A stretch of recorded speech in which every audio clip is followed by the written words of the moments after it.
Welcome back, everybody. Time now for another episode of Catholic Cocktails. This is the weekly video production of Salt and Light Catholic Radio in Boise, Idaho. So every week we get together, we raise a glass, we share a toast with some of our more famous Catholic saints in the faith, based on this book, Drinking with the Saints by Michael Foley. Now, last week's episode, we didn't use the recipe in the book. And this week, we're not going to use the recipe in the book. What? But we still encourage you to get the book. It's not that they were bad recipes, it's just they were basic. Right. And we want to, we have the resources, so why not make it exciting for y'all? Exactly. So tell us about the show. Yeah, so each week we introduce to you a saint of the week, as well as a drink that is associated with them in some manner. That may be name, or where they're from, or Backstory, exactly. So after that, we send it over to Teresa Zapeta, who's kind of our saint expert. She has done a lot of research on saints. She sends it back to us. Our bartender will make the drink for us, and then we get to talk about what we learned and try the drink. Yeah. So in the book, it's going to talk about margaritas, because her feast day actually falls on National Margarita Day. So you could have that, but instead we're going to try today the Second Chance, which is intriguing, the name of the drink, and Teresa's going to fill you in a little bit about her story, and you'll understand why we chose this drink, which was a recipe that Trinity found online. Yeah. So as far as what you're going to need to make the drink, it's another pretty basic, pretty simple drink, nothing too complicated. You're just going to need a rocks glass and some ice, and then you'll figure out what ingredients we'll need later. Yeah, not many. Don't stress. Don't freak Another out. Easy one for you. Yep. Okay, so we know what we're going to make and things we're going to need to make it. We are going to now send it over to Teresa Zapeta to learn more about this week's saint. On February 22nd, we celebrate the feast of Saint Margaret of Cortona. Born in Laviano in Tuscany near Perugia in 1247. Her mother died when she was 7 years old, and her father remarried 2 years later. She had a very Disney-esque stepmother, and there was no love lost between them. But Margaret craved affection, and like the song says, she was seeking for love in all the wrong places. She realized that her captivating beauty could be used to manipulate men. And at 17, she met a young cavalier who brought her to his castle, and they lived together for 9 years. She even bore him an illegitimate son. Although she often asked for him to marry her, he would promise, but he never did. Even during this time, she was generous to the poor, and she often sought out quiet places to dream of a life of virtue, dream of a life loving God. God would give her a second chance at love, and it came under tragic circumstances. Her lover had departed on a trip out of town. He never returned, but his hound dog did, and the dog pestered her, leading her to a pile of branches, and underneath those branches, she found the murdered body of her lover. It was already infested with maggots. The sight of the condition of his horrible body made her wonder at the condition of his soul. And she was filled with remorse that she had caused this. She gave away all of the gifts he had given her and took her son to return to her father's home.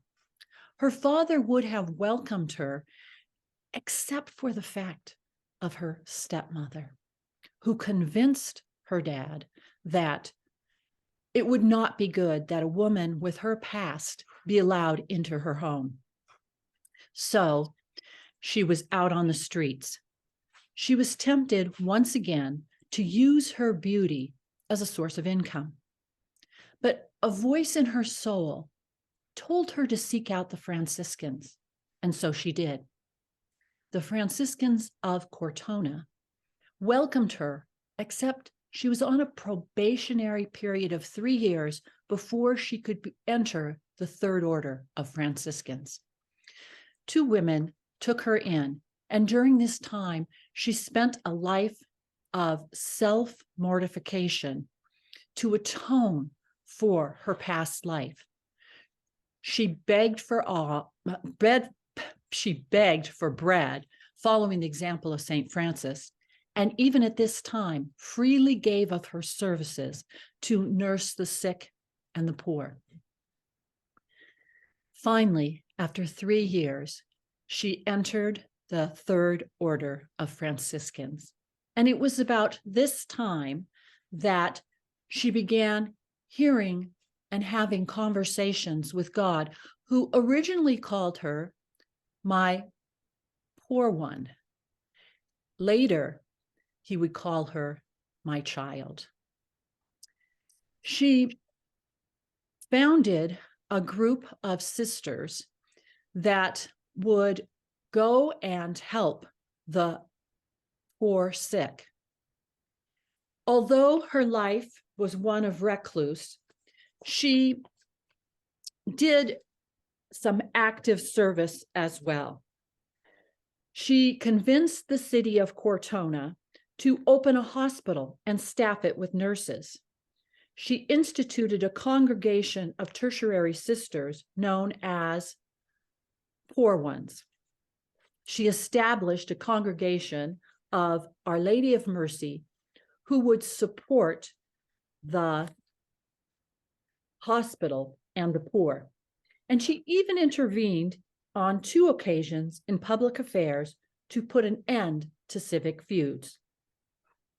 At the age of 33, she left her lodging in the hospital to seek out a more quiet place near a dilapidated church called St. Basil's. She went ahead to see that the church was rebuilt, and she spent her last days there in prayer and penance. She died on February 22nd in 1297, and her body is incorrupt to this day. In honor of St. Margaret of Cortona, let's learn to make the cocktail the second chance to celebrate the fact that Jesus gave her a second chance at love. In this second chance, she found that the love she was seeking for, she wouldn't find on this earth, but she would find in the only one who could satisfy her, and that would be Jesus. As we do every week, we film Catholic cocktails inside the wonderful Harp Irish Pub in Meridian. And Josie, we haven't ran her off yet. She was brave enough to return for a 3rd week, and she is behind the bar today with a couple of bottles of rum.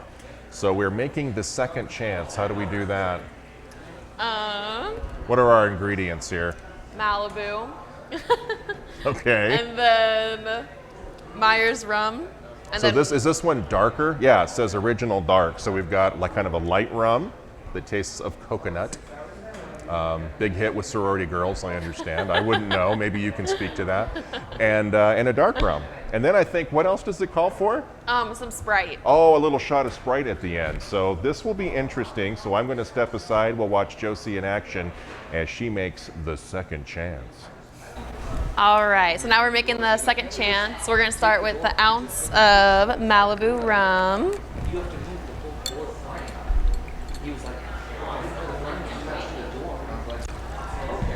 Then we are going to do an ounce of the spiced rum.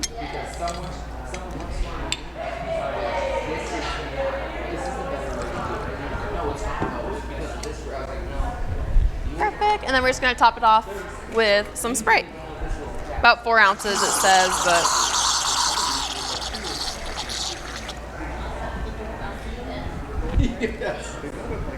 And then we'll finish it off with the lime. And there's that second chance. All right, we're back, and it's time now to try the second chance. This is your first chance to try the second chance. See what you did there. Look at you go. That doesn't count. We're trained professionals. Don't try this at home. Wow, she got it. That's a good looking drink. I know, it's pretty.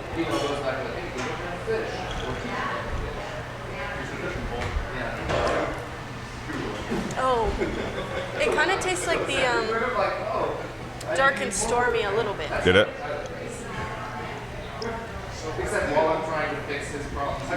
Or those, I always associate these with candy for some reason. The root beer candies.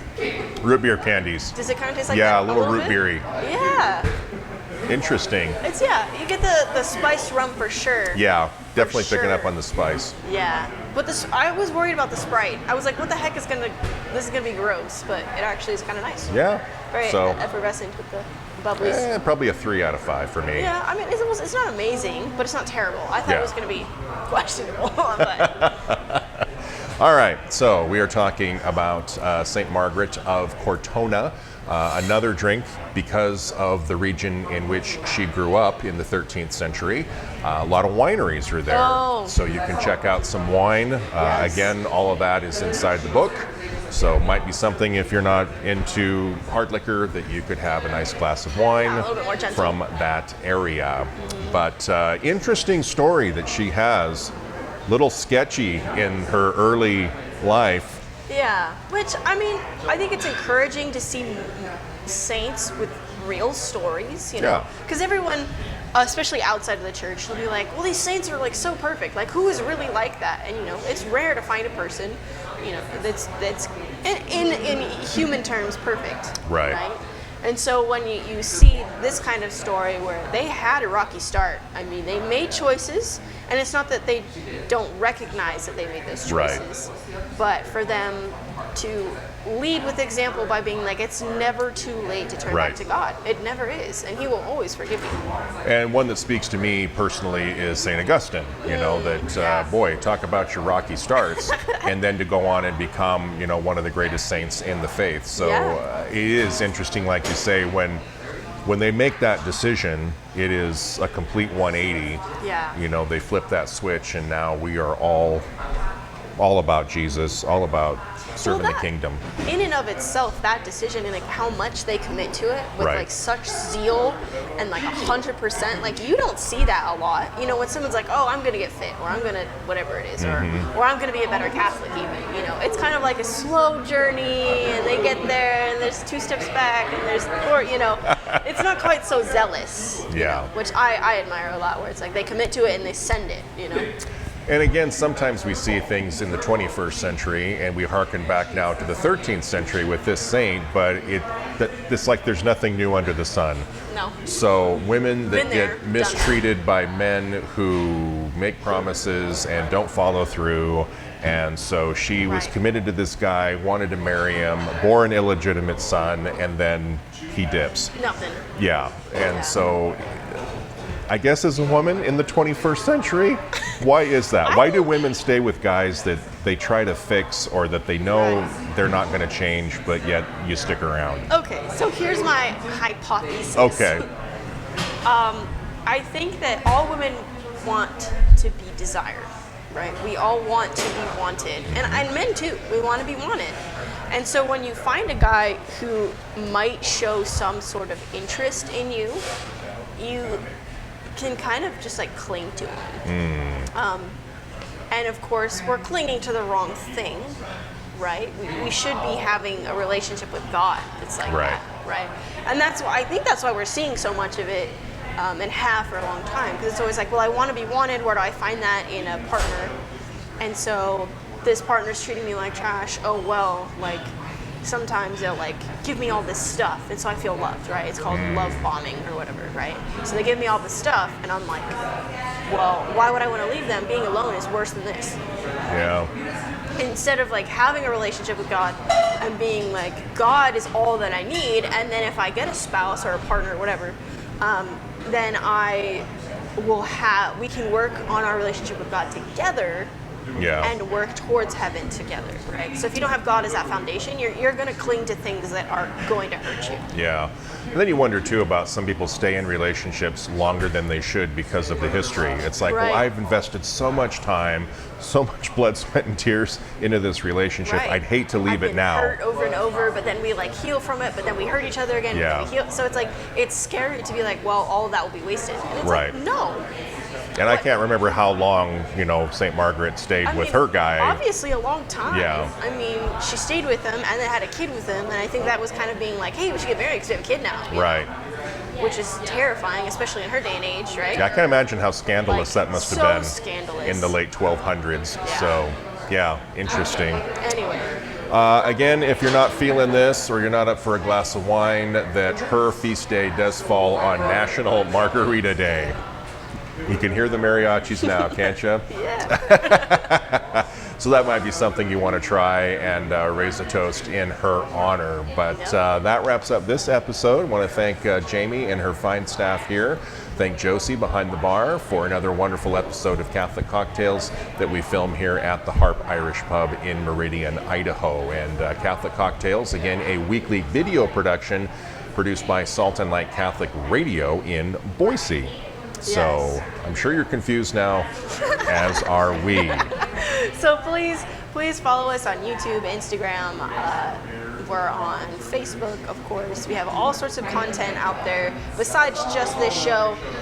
The podcast that I host, there's lots of excellent content coming out with more and more excellent guests and more Instagram behind the scenes. So please go check that out if you're wanting to kind of see what Salt and Light's up to. And saltandlightradio.com is where you'll find all the great stuff that Trinity does behind the scenes and wonderful interviews. She talks to famous people, more famous than me even.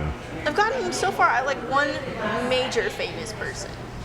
But He's a big one. He was a pretty big one. I was proud of myself for that one. Threw her shoulder out, patting herself on the back. Oh, God. So hit subscribe, turn your notifications on so that you don't miss the weekly release of Catholic Cocktails. Yes. Boy, it is hopping here today, I isn't know. it? they're all loud here in the back. Hey, go ahead and say. It's like, hey, we need the table. Get out of here. So we need to wrap it up. Who'll we be talking about next week? So next week is Saint Isabel of France, and we're trying the Isabelita cocktail. Isabelita? Yes. Wow, sounds fancy. I know. So you want to meet us back here next week for the next edition of Catholic Cocktails. Until then, St. Margaret of Cortona, pray for us. Cheers. Cheers, everybody.